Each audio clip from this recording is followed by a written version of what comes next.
Bonjour et bienvenue dans le Buzz TV de TV Magazine. Ravi de vous retrouver pour ce nouveau Buzz TV. C'est parti pour 26 minutes d'interaction avec notre invité du jour, une grande gueule totalement assumée. Vous l'adorez, vous le détestez, vous adorez le détester, vous détestez l'adorer. Bref, il ne laisse absolument personne indifférent, contrairement au Astérix de Guillaume Canet. À la télé, il a commencé chez Alain Marchal et Olivier Truchot avant d'exploser chez Laurent Ruquier dans On n'est pas couché. C'était le temps d'une saison. À 33 ans, cet avocat de profession qui n'a pas sa langue dans sa poche et s'investit même en politique, ça nous fait beaucoup de sujets à aborder avec lui. Bonjour Charles Consigny. Bonjour. Merci d'être avec nous. Vous êtes une figure incontournable des grandes gueules sur RMC tous les matins, invité à réagir sur l'actualité en permanence. Alors, avant de vous mettre sous le feu des questions, comme c'est l'habitude ici, il y a une interrogation quand même. Est-ce qu'à un moment, on peut avoir un avis sur tout? Je dis ça parce qu'on voit beaucoup d'éditorialistes aussi. Est-ce qu'il y a des sujets sur lesquels Charles Consigny n'a pas d'avis, par exemple? Mais il y en a plein, et quand j'en ai pas, je dis que je n'en ai pas. D'accord. Sur lesquels, par exemple? Ou je ne sais pas, oui, vous pouvez le dire. Pas. Oui, lesquels, il y en a peu, mais il y en a quand même. Non, mais par exemple, je regarde très peu le sport. Là, j'ai regardé un peu la dernière Coupe du Monde parce que au Qatar, j'ai regardé des matchs avec des amis et j'y allais plus pour le plaisir d'être entre amis que pour les matchs. Et les matchs se sont révélés très amusants. Il y avait notamment cette demi-finale. Mais vous voyez, je ne sais même plus contre le Maroc, France-Maroc. Voilà, il y avait un match très tendu qui était super, une finale très tendue aussi, etc. Bon. Et donc ça m'a... Voilà, mais sinon, vous m'interrogez sur les Jeux Olympiques, sur le foot, etc. Je ne réponds pas. Et il y a d'autres sujets comme ça sur lesquels je ne réponds pas. Et je ne revendique pas d'expertise particulière. Par exemple, si on parle de la guerre en Ukraine, je ne vais pas au-delà de ce que je vois, moi, modestement, à travers les médias français. Et je ne revendique certainement pas de pouvoir dire ce qui va se passer là-bas, ce qu'il faudrait que les uns et les autres fassent, etc. C'est aussi un moyen de se protéger, Charles. On sait aujourd'hui que le moindre petit mot de travers sur un sujet pas forcément maîtrisé va donner lieu à une polémique incroyable sur les réseaux sociaux. Vous en avez déjà été victime, j'imagine? Oui, moi je vous avoue que je suis assez indifférent aux polémiques. Donc je ne participe pas aux émissions que je fais avec la crainte qu'il y ait une reprise défavorable sur tel ou tel sujet. Je suis assez libre toujours dans mon expression. D'accord, donc vous ne restreignez pas de ce point de vue-là? Non, pas du tout.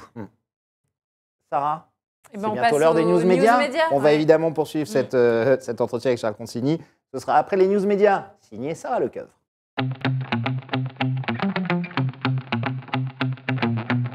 Alors on va démarrer ces infos médias, Sarah, avec la disparition qu'on a appris ce matin d'une grande figure du journalisme. Oui, ce matin, le Figaro a annoncé la disparition de Philippe Tesson, qui s'est éteint à l'âge de 94 ans. Le journaliste et critique avait fait ses armes à combat avant de créer le Quotidien de Paris. Et à plus de 90 ans, ce passionné de théâtre courait encore les salles de théâtre, bien sûr, les plateaux de télévision et les studios radio encore récemment. Et il animait aussi les colonnes du Figaro Magazine, de ses critiques enjouées. Oui, comme fait son fils Sylvain aussi, qui a pris un peu sa succession aujourd'hui. Philippe Tesson, ça représente quoi pour vous? Mais beaucoup Charles, de choses, je vais vous dire, un journaliste libre. Je suis heureux de pouvoir vous en parler, puisque moi j'ai bien connu Philippe Tesson, que j'aimais énormément. Et j'avais été notamment là tout récemment pendant ma campagne législative, parce que Philippe Tesson habitait à Chatou, qui était une des villes où j'étais candidat. Et donc j'avais passé un après-midi absolument magique chez lui, avec mes jeunes militants qui étaient bluffés par son intelligence, son charme, sa séduction naturelle. Et il avait une maison qui était à son image, très raffinée, un peu en dehors de toute vulgarité. Enfin, il était extraordinaire. Donc voilà, c'était quelqu'un de magique, je trouve. Effectivement. On continue, Sarah. C'est News Média, totalement autre chose. Ah oui, là, Cyril Hanouna, qui s'est agacé. Encore hier soir, c'était N'en touche pas à mon poste. Pour la venue d'Amandine Pélissard, vous savez, c'est cette candidate de télé-réalité qui est maman de 8 enfants et qui a décidé de se lancer dans le porno. Eh bien, elle était de nouveau invitée hier soir et le ton s'est envenimé. Regardez. Après, il rencontre une femme. Il y a l'image de sa femme. Et après, il y a cette image qui vient se superposer et il ne sait plus avec qui il baise. Est-ce que tu comprends le problème? Oui. Je crois que là, Voilà, on n'a pas pu tout vous montrer, l'extrait est assez court, mais voilà, c'est ce qu'il fallait retenir. Il y avait encore de l'attention. Absolument. Vous êtes client de Cyril Hanouna, Charles Consigny. On vous a déjà proposé de le rejoindre. Vous avez participé à Face à Baba, notamment en donnant la réplique à des hommes politiques qui étaient invités. Cyril Hanouna vous a déjà proposé de venir travailler avec lui? Je ne vous le dirai pas. Bon. Mais... donc oui, donc il vous l'a déjà proposé. Non, mais je m'entends bien en tout cas avec Cyril Hanouna et je trouve son émission Face à Baba, moi j'ai trouvé que c'était une très bonne émission. Vous y avez participé? J'y ai participé 2 fois, une fois avec Jean-Luc Mélenchon et une autre fois avec Marine Le Pen. Et j'ai trouvé que c'était une émission intéressante. Pour moi, c'était une des bonnes émissions politiques de la dernière campagne présidentielle, qui a pourtant été pas une campagne très intéressante sur le plan politique. Donc il a réussi à faire une bonne émission politique. Donc c'est un vous lui tombez pas dessus comme beaucoup, disant qu'il fait tout n'imprte quoi, qu'il mélange parfois les genres. Vous savez, moi j'ai été à l'école Barma. Alors ça c'est un peu pour les Catherine initiés, Barma, la productrice de. Moi, si vous voulez, je vous avoue, mais ça c'est peut-être un peu un dandisme de ma part, mais la télé, pour parler un peu vite, la télé sans foi ni loi, disons, c'est quelque chose qui m'amuse, moi, mais c'est peut-être un peu une approche romanesque des choses, c'est-à-dire que... Vous aimez bien ça, oui. Par exemple, le personnage de cette productrice, pour en parler, qui produisait Donc On n'est pas couché, qui a Catherine Barma, oui. beaucoup d'autres émissions, notamment celle de Thierry Ardisson, tout le monde en parle. Bon, bref, c'est un personnage un peu comme le diable s'habille en Prada pour la mode, si vous voulez. Voilà. Oui. Et donc la télé, c'est une nitroglycérine. La télé, c'est quels ingrédients on met ensemble pour que ça explose. C'est ça. Et j'avoue, moi, que je concède que j'ai le goût de cette télé-là, y compris pour y participer. Je considère qu'il y a une part de spectacle dans la télévision. On finit, Sarah, avec le chiffre du jour. 200, c'est ça? 200. Pour 200 000, c'est le nombre de spectateurs qui se sont rués dans une salle obscure hier pour voir le dernier Astérix et Obélix signé Guillaume Canet. À cela, il faut ajouter les 265 000 spectateurs qui avaient déjà assisté à des avant-premières les semaines précédentes. Alors, c'est le meilleur démarrage d'un film français depuis 10 ans. C'est une belle revanche peut-être pour le réalisateur puisqu'il essuie de très mauvaises critiques depuis la sortie du film. Ah oui, ça, c'est le moins c'est le moins qu'on puisse dire. Ce genre de campagne assez incroyable, on a rarement vu une telle unanimité contre tous les journaux, de droite, de gauche, du centre, tombe sur ce film, voilà, en disant qu'il est mauvais, tout simplement. Vous aimez ce genre de chasse à l'homme, on va dire, là, c'est quelque chose pour vous qui est dur à entendre ou pas? Non, je pense que... Ils disent ça parce que c'est probablement un mauvais film. et je dois dire que je trouve les arguments de Guillaume Canet assez étonnants quand il explique qu'en gros, tout le cinéma français attend le succès de ce film parce que, voilà... j'aimerais bien savoir combien il perçoit lui-même à titre personnel. Il a perçu 500 000 euros. Voilà. Moi, si vous voulez... Alors, allez, je vous en prie. Donc, 500 000 euros pour le scénario et la réalisation. Et s'il dépasse les 7 millions d'entrées, il aura une prime d'1 million d'euros. Bon, les 7 millions, à mon avis, c'est inatteignable. Mais je trouve qu'il y a une certaine indécence chez ces personnages du cinéma qui quand même, sont extrêmement bien rémunérés pour ce qu'ils font, pour partie sur fonds publics, puisque le cinéma français est très largement... est très largement, oui, puis le régime des intermittents du spectacle, les régions etc. aussi. Le cinéma est très largement financé sur fonds publics. Et qui font, ils ont fait un film entre potes qui visiblement n'atteint pas du tout un objectif de qualité. Et après, ils viennent un peu nous mettre un pistolet sur la tempe en nous disant, faut absolument aller le voir, voire même, faudrait absolument dire du bien, parce que tout le métier attend que ça marche. Bah non, désolé, si c'est mauvais, c'est mauvais. 1 million d'euros de prime, alors on demande aux Français de faire des efforts, ça semble beaucoup, non, quand même? Mais il n'y aura pas les 7 millions d'entrées de toute pour vous, ça va. Je ne suis pas contre qu'ils soient bien payés en cas de succès, etc. En cas de succès. Même si je trouve qu'il faudrait revoir le système et donner beaucoup moins d'argent public. Mais je trouvais ces arguments un peu bizarres. C'est terminé, ça va? C'est terminé pour aujourd'hui, les news médias. D'autres news médias, évidemment. Dès demain, on continue cette interview. Place à la grande interview du Buzz avec...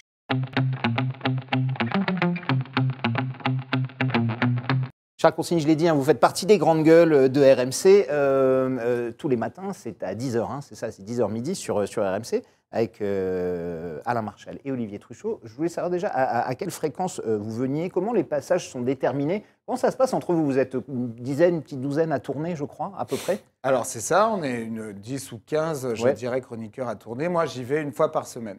C'est tout? Tous les lundis, ouais. Vous avez fait plus parfois en fonction des exigences des tablés, en fonction s'il y a un invité ou je ne sais quoi, on va convenir d'un autre jour, mais sinon j'y vais tous les lundis. J'en ai fait plus à une époque, c'est vrai, c'est une émission que je fais avec beaucoup de plaisir depuis longtemps maintenant. Je me demande si ça fait pas bientôt 10 ans que je participe aux Grandes Gueules. Vous étiez parti un peu et puis revenu. Je suis parti au moment d'On n'est pas couché, après je suis revenu.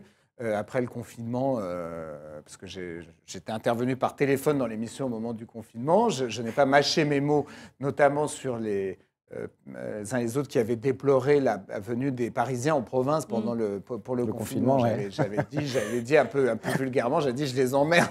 Parce que moi-même, j'étais allé dans le Jura, où sont mes origines familiales. Et donc j'avais dit, mais j'emmerde ceux que ça emmerde, voilà, pour parler un peu vulgairement, un peu crûment. Et donc ça avait fait une petite polémique, etc.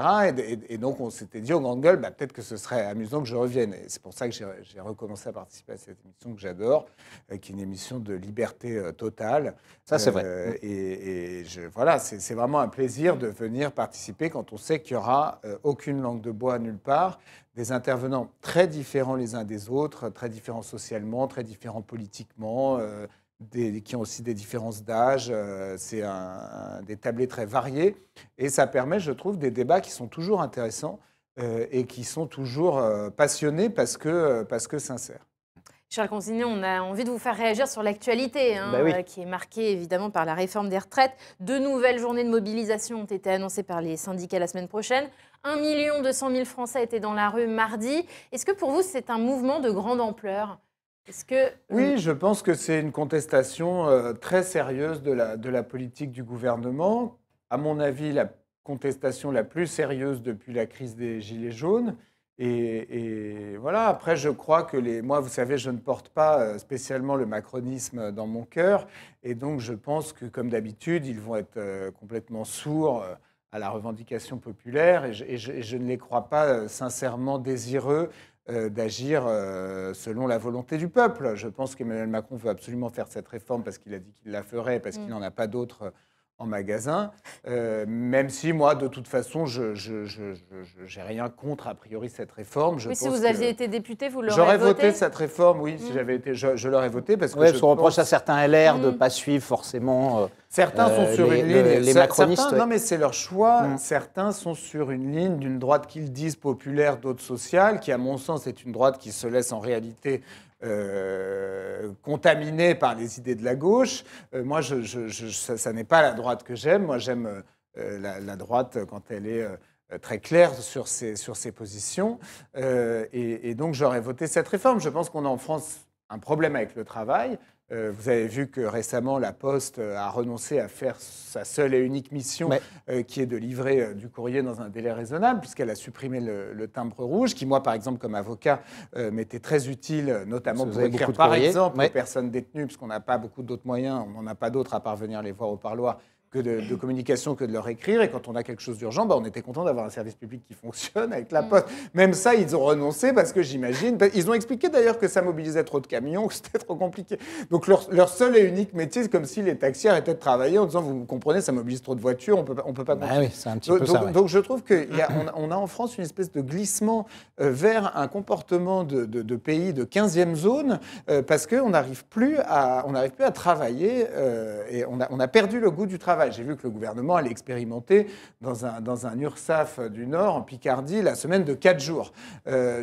Pardon, mais je crains déjà que dans beaucoup d'administrations, on était déjà aux 4 jours, si ce n'est aux 3, en pratique. Donc, j'ose même pas imaginer ce que ça va être quand ce sera aux 4 jours de manière obligatoire. Ce sera 2,5. Et donc, moi, je pense qu'on doit faire tout l'inverse en France. Parce qu'il y a une compétition internationale qui ne nous attend pas. Les Américains travaillent, les Chinois travaillent, les Indiens travaillent, les Allemands travaillent, il y a beaucoup de pays. Et on est en train de la perdre, cette compétition. J'ai l'impression qu'on glisse en France vers une espèce de farniente qui m'inquiète. Et donc d'ailleurs, ce gouvernement du en même temps, qui à la fois veut relever l'âge de la retraite et met les fonctionnaires à 4 jours de travail par semaine, il ne me convient pas, il ne me convainc pas. Je pense qu'on doit se retrousser les manches, sinon, il ne faut pas rêver, on n'aura plus ni retraite, ni sécurité sociale, ni rien, on sera devenu un pays pauvre.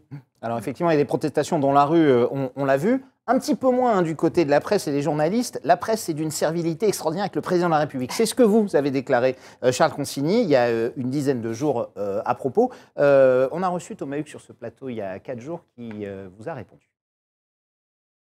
Chacun a sa conscience professionnelle et moi je fais confiance à ceux qui y étaient pour savoir où ils mettent le curseur. Et puis de la part de Charles Consigny qui navigue entre les deux univers de la politique aux médias. On rappelle qu'il s'est présenté aux législatives. Donc sous étiquette LR. On peut y aller tranquillement sur les leçons quoi, parce que voilà, il peut choisir aussi, soit il est homme politique, soit il est chroniqueur média. C'est étrange comme remarque. Je suis avocat. Thomas Huck travaille sur LCP, on le rappelle. Mais très bien. Moi, j'observe simplement, et je vois ça de près, je ne mets pas tous les médias dans le même sac, mais j'observe sous Emmanuel Macron singulièrement un copinage de beaucoup de journalistes, pas tous évidemment, mais d'un certain nombre d'entre eux, avec soit les ministres, soit Macron lui-même. Mais ça s'est toujours fait, même rien que pour avoir des infos. Je ne sais pas comment vous dire, j'ai l'impression, j'ai le sentiment que ça... Je constate, si vous voulez, il y a une telle distorsion déjà entre ce que peut dire le gouvernement et ce qu'ils font, et ce qui est critiqué ou la manière dont c'est rapporté dans la presse. Entre ces trois choses-là, il y a une telle différence que je me dis qu'il y a un problème à un endroit, et à mon sens, ce problème s'appelle le copinage. Moi, je considère qu'il s'est passé sous le quinquennat, sous son premier quinquennat d'Emmanuel Macron, des choses très graves, une répression extrêmement violente à l'encontre des Gilets jaunes, des mesures extraordinairement liberticides à l'encontre des citoyens français pendant le Covid. On a un peu oublié maintenant, mais c'était quand même hallucinant. La restriction était forte, effectivement. Il y a eu un certain nombre d'affaires, McKinsey, etc., Benalla, bon bref, il y a eu beaucoup de choses, et j'observe que le traitement médiatique de tout ça a été très timide. J'observe simplement que, par exemple, aux États-Unis, il y a une étanchéité beaucoup plus forte entre le pouvoir politique et la presse. Voilà. Et pour répondre à Thomas Hugues, moi, je ne me... Il vous demande de choisir, en fait, mais il vous dit on ne peut pas faire les deux, mais politique et chroniqueur. Ravi d'en parler avec lui. Il n'y a pas à choisir. Je ne suis pas journaliste. Je n'ai pas de carte de presse. Je revendique une parole engagée. J'espère qu'elle est sincère. Ce n'est pas une parole téléguidée depuis tel ou tel parti. Ce sont mes convictions personnelles qui, d'ailleurs, sont très souvent en contradiction avec certaines convictions de la droite, notamment sur tous les sujets qui ont trait à mon métier d'avocat pénaliste, qui fait que je ne peux pas rejoindre sur beaucoup de points la politique répressive défendue par la droite. J'étais ce matin même, avant d'enregistrer cette émission, à Fleury-Mérogis. Voilà, je ne suis pas favorable à la politique répressive qui sévit en France et qui, à mon sens, est très démagogique. Donc j'essaye d'avoir une parole libre. Je suis simplement un avocat engagé dans le débat public. Alors, on parlait tout à l'heure des élections législatives de l'an passé. Vous vous êtes présenté dans les Yvelines et avant cela, vous avez soutenu Valérie Pécresse dans sa campagne pour la course à la présidentielle. Élection finalement que ni l'un ni l'autre n'avait remporté. Un peu un fiasco pour Valérie Pécresse. Peut-être qualifier ça de fiasco. Est-ce que vous avez des regrets dans cette campagne?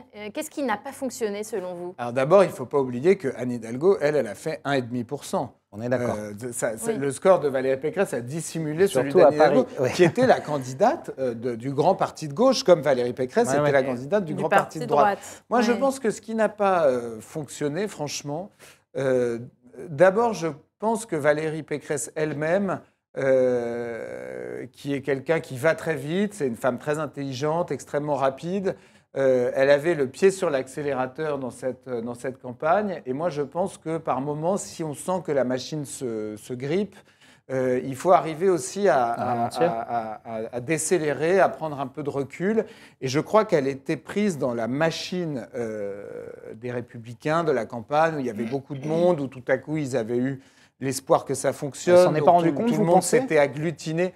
Je pense qu'elle subissait une pression très forte de tous ces messieurs de la droite qui se voyaient ministres, etc., quand ils ont vu les premiers sondages, qui donc se sont agglutinés un peu autour d'elle, qui ensuite voyaient la campagne s'étioler, qui commençait tout à coup à vouloir prendre leur distance, sans laver les mains, quitter le navire, et que ça, c'était difficile à gérer. Et puis là, pardon de vous dire que moi, je pense que beaucoup de médias ont fait la campagne d'Emmanuel Macron, que c'est un choix qu'ils ont fait, et que donc ils ont pulvériser la candidature de Valérie Pécresse et qu'ils ont énormément servi la candidature d'Emmanuel Macron. Donc c'est les médias qui ont détruit Valérie Pécresse. Non, je pense que c'est mutuel, mais je pense qu'ils avaient leur candidat.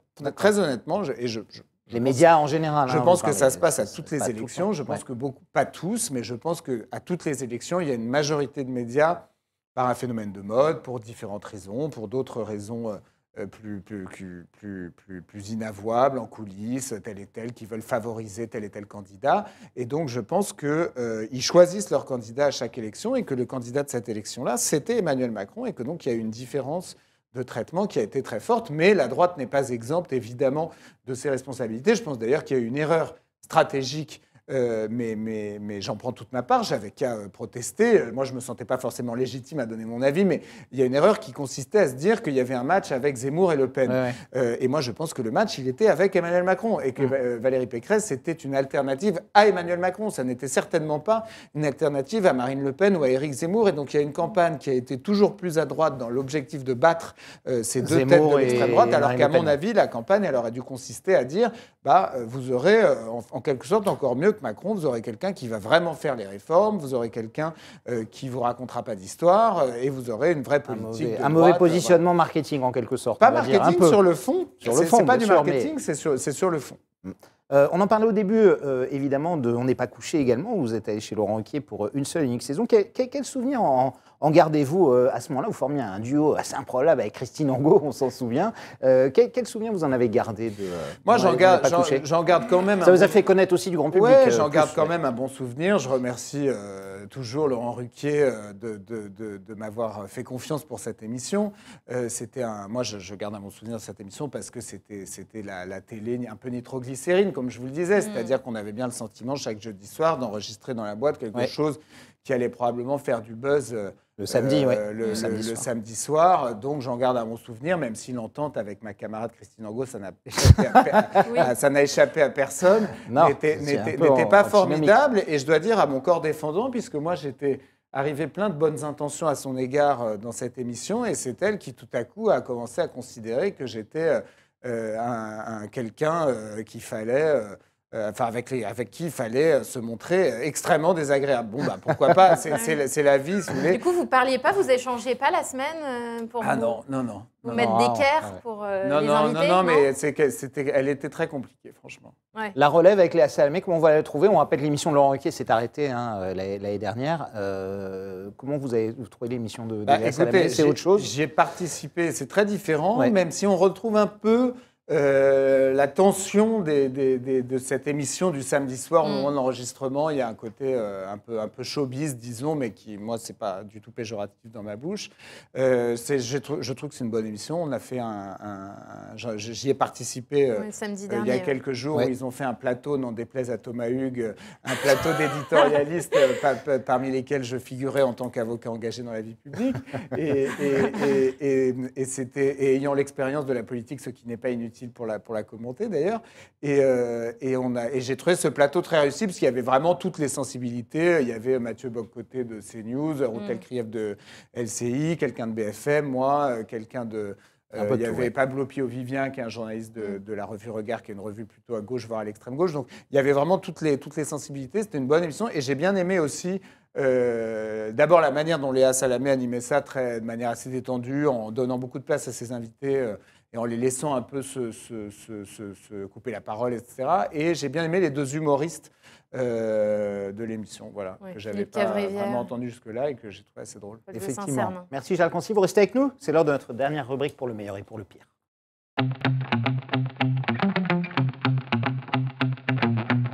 Pour le meilleur et pour le pire, vous le savez, on dit ça pour les mariages, mais on dit ça aussi à l'heure du bilan d'une carrière. Je vous demande de répondre assez succinctement. Si je vous demande aujourd'hui, là, Charles Consigny, le meilleur souvenir de votre carrière? J'espère que c'est pas le bilan de ma carrière. Non, c'est un peu l'heure du bilan. On va dire le bilan, c'est quand même à la fin en général. Le meilleur souvenir de votre carrière, c'est dans votre vie d'avocat, de chroniqueur, de politique, franchement, moi, je vous avoue que j'ai plein de bons souvenirs. Après, quand on est avocat, certaines victoires judiciaires sont extraordinaires, mais bon, ça, c'est des dossiers qui ne sont pas médiatiques, qui parleront pas. Mais quand vous obtenez de haute lutte la relaxe d'un client au terme d'un procès âpre, ça me laisse un très bon souvenir.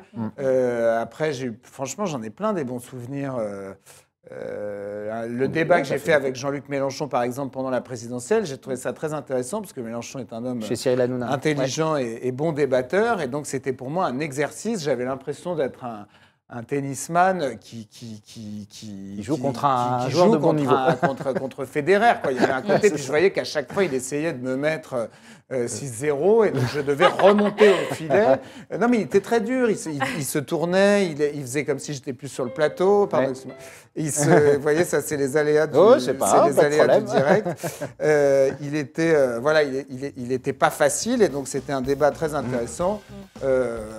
Pour le reste, je sais pas, mes rencontres avec Sarkozy, par exemple, m'ont toujours enchanté et c'est quand même des bons souvenirs. Mon métier qui me le permet. Donc voilà, j'en ai Sarah, plein. on a la pression, ça y est. Ouais, c'est déjà l'heure, cher Consigny, de vous laisser. Désolé, on a un petit peu les grandes gueules. Mais merci tous les jours, les grandes gueules sur RMC. Merci beaucoup d'être venu avec nous. Sarah, on se retrouve demain, nous, pour le dernier buzz de la semaine. Demain, avec un footballeur reconverti en consultant sur RMC, justement, Jérôme Roten sera avec nous. Il a sa propre émission maintenant. Ne ratez surtout pas ça. Dès demain, pour un nouveau Buzz TV. Bonne journée à toutes et à tous.